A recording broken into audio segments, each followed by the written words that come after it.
অলপ দিনৰ পৰা আমি অলপ খবৰ পাই আছিলোঁ কনফিডেঞ্চিয়েলি যে কোকৰাঝাৰৰ মানে বিভিন্ন অঞ্চলত থকা পাৰ্লাৰসমূহ বিউটি পাৰ্লাৰ স্পা চেলুন আৰু কিছুমান হোটেল লজ এইবিলাকত মানে অলপ অসাধু ব্যৱসায় চলি আছে, যেনেকৈ ধৰক নাৰী দেহক লৈ বস্তুটো আমি অলপ খবৰ পাই আজি দুদিনমানটো আমি অলপ চালোঁ। বস্তু তেনেকুৱা নোহোৱা নহয়, দুই এটা জেগাত এনেকুৱা ল'ৰা ছোৱালী ভিৰ দেখা যায় আৰু সেইকাৰণে আজি আমি ওপৰৰ নিৰ্দেশো আছিলে সেইটোৰ ওপৰত ব্যৱস্থা গ্ৰহণ কৰিব লাগে।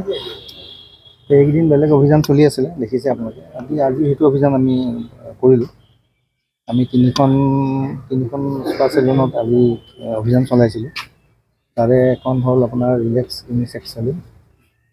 তাৰ মালিক হ'ল চিৰঞ্জীৱ ব্ৰহ্ম। তেওঁ একচুৱেলি অৰিজিনেলি ওদালগুৰি, কিন্তু আজি 4 বছৰৰ পৰা তেওঁ ইয়াত তেনেকৈ স্পা চেলুন চলাই আছে।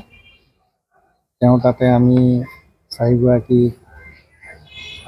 ছোৱালী পাইছোঁ আৰু তাৰে আমি অভিযান চলোৱাৰ সময়ত এটা ৰুমত এজন যুৱকৰ সৈতে তেওঁ এগৰাকী ছোৱালী অসৎ কাৰ্যতে সম্ভৱ আছিল, যিহেতু দৰ্জা বন্ধ আছিল আৰু আমাৰ তাৰ মেডাম আৰু আমাৰ ওমেন আছিলে। তেওঁলোকে গৈ পাওঁতে অসংযত অৱস্থাত আছে। ৰেকৰ্ডিংটো তেওঁলোকক সোধা হ'ল, ছোৱালীবোৰ ইয়াৰ নহয়, বাহিৰৰ। ইয়াৰ এজনী ছোৱালীহে পাইছোঁ আমি, বাকী আপোনাৰ মাজবাট ওদালগুৰি মেঘালয়ৰ ছোৱালী আছে, গাঁৱৰ ছোৱালী। তেওঁলোকক সোধপোছৰ কাৰণে অনা হ'ল। মালিকজনকো আমি আনিছোঁ, যিজন অ'নাৰ, তাতে কৰ্মচাৰী আছিলে, তেওঁকো অনা হৈছে। তাৰ আগতে আমি এইখন ৰয়েল স্পা চেলুন RNB ৰোডত, তাত আমি অভিযান চলাইছিলোঁ। এইখন চেলুনৰ প্ৰথম আমাৰ খবৰ আছিলে যে তাত অলপ অসাধু কিবা চলে।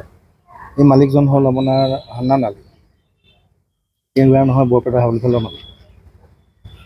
তেওঁ ভায়েকজনক আমি পাইছোঁ আৰু তাতে আমি 7গৰাকী ছোৱালী পালোঁ। 7গৰাকী ছোৱালীৰ ভিতৰত এগৰাকী তাৰে মেনেজাৰ, তেওঁৰ নামটো আছিলে চাহিদা পাৰভীন। তো তেওঁ এনেকুৱা ছিষ্টেম, তেওঁলোকৰ ইয়াতে কোনোবা আহিলে প্ৰথমতে বডি মাছাজ কৰিব বুলিয়ে যায়।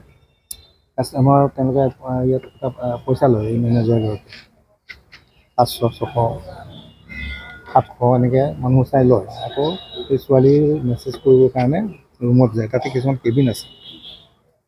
সেই কেবিনত যাতে ছোৱালীজনীয়ে অলপ সময় মেছেজ কৰাৰ পিছত তেতিয়া তেওঁ কিবা প্ৰস্তাৱ দিয়ে, 1000, 2000 এনেকৈ টকা গ্ৰহণ কৰে। সেইটো অংশ হয়তো মালিকো এটা অংশ পায়। তো এইটো যিটো ছিষ্টেম এনেকৈ চলিছে, সেইটোতো বেয়া হৈছে। বিভিন্ন ইয়াতে ল'ৰা ছোৱালীবোৰ থাকে, এটা ভাল পৰিৱেশ আমি দেখি আহিছোঁ, কিন্তু এনেকুৱা এটা পৰিৱেশো ইয়াত হৈছে, ভাল হোৱা নাই কথাটো। আমি এতিয়া আৰু চোকা নজৰ ৰাখিছোঁ, আৰু খবৰ আহি আছে আমালৈ। এইবিলাক কৰিলে খবৰ আহেই, কাৰণ চবেইটো ভাল নাপায় এইবোৰ কথা। এতিয়া মালিকবিলাকে এই ঘৰবোৰ দোকানবোৰ কেনেকৈ দিলে বাৰু, তেওঁলোকেতো জানিব লাগে নে ইয়াত কি চলি আছে। সেইবোৰ চব আমাৰ এতিয়া তদন্তৰ আওতাত আহিব। এতিয়া গোচৰ ৰুজু হ'ব, মালিক মেনেজাৰ এইবোৰ যাব সম্ভৱ বুলিলে। বাকী ছোৱালীবোৰৰ অভিভাৱকক আমি খবৰ দিছোঁ, তেওঁলোক প্ৰাপ্তবয়স্ক সকলো।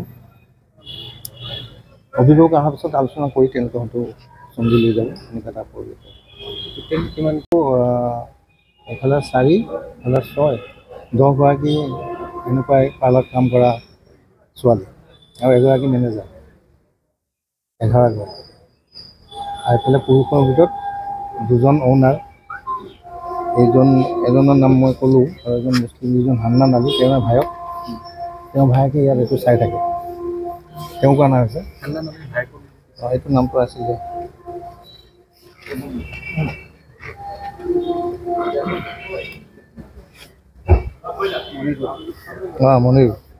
মনিৰুল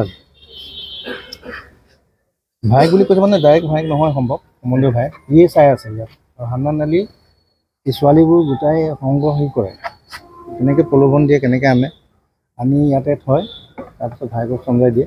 ভায়েকে ব্যৱসায়ত লিপ্ত হয়। তাৰপিছতো সেয়ে আহিছিলে বোলে, কালি নে পৰহি আহি গৈছে, আমি গম নাপালোঁ। এতিয়া তেওঁৰ বিৰুদ্ধে অভিযান চলিব, য'তে থাকক আমি আনিম। ইয়াত বহুতো আছে। আজি আমি আৰু এখনত মাৰিছিলোঁ, প্ৰিন্স বুলি, কিন্তু প্ৰিন্সত আমি গৈ পাওঁতে ইতিমধ্যে তাত থকা ছোৱালীজনীয়ে পলাই গুচি গ'ল। তো তো খবৰবোৰতো বিয়পি যায় আজিকালি ইণ্টাৰনেটৰ যুগ আৰু হোৱাটছআপত বা মোবাইলত ফোন কৰি দিলে এটা লবি আছেতো এওঁলোকৰো হয়তো খবৰ দিছে গুচি গৈছে। তো এই অভিযানটো আমাৰ থাকিব। আমি এতিয়া সজাগভাৱে আপোনালোককো অনুৰোধ কৰিছোঁ, যদি কিবা খবৰ ক'ৰবাত তেনেকৈ পায় আমাক জনাব, যাতে আমি সক্ৰিয় ব্যৱস্থা গ্ৰহণ কৰিব পাৰোঁ। ছাৰ ইয়াতে এটা ফিলি আছে নে আমি চব খবৰ আহি আছোঁ, খবৰ গোটাই আছোঁ, খবৰ আহি আছে, কিন্তু আজি এইটো কৰাৰ কাৰণেতো ল'ব লগা আপুনি আজি নাপায়। গতিকে সেইটো যাৰ দিন বেয়া থাকিব সেইদিন আহিব। কিবা আপত্তিজনক বস্তু উদ্ধাৰ কৰিছে? সামগ্ৰী কিছু উদ্ধাৰ হৈছে, যিবিলাক ব্যৱহাৰ হয় চিজ হৈছে এইবিলাক। ছোৱালীবিলাক আমি চব চিডিয়া চাম, কাৰ লগত যোগ আছে। ৰিমাণ্ডক ছোৱালীবিলাকতো আমি তেওঁলোক যিহেতু তেওঁলোক আছামী নহয় ন, তেওঁলোকক বাধ্য কৰা হৈছে কিবা প্ৰলোভন দি। গতিকে এইটো আমি চাই লওঁ, আলোচনা কৰি কি হয়। তেওঁলোকৰ গাৰ্জেনবিলাক আহক, তাৰপিছতে মেডিকেল পৰীক্ষা কৰি কোৰ্টত প্ৰডিউচ কৰি ষ্টেটমেণ্ট ৰেকৰ্ড কৰি যদি কোৰ্টে যাব দিয়ে। বাকী পুৰুষ যিকেইজন আছে গৰাকী হয় ইহঁতৰ বিৰুদ্ধে এজাহাৰ এজাহাৰ হ'ব।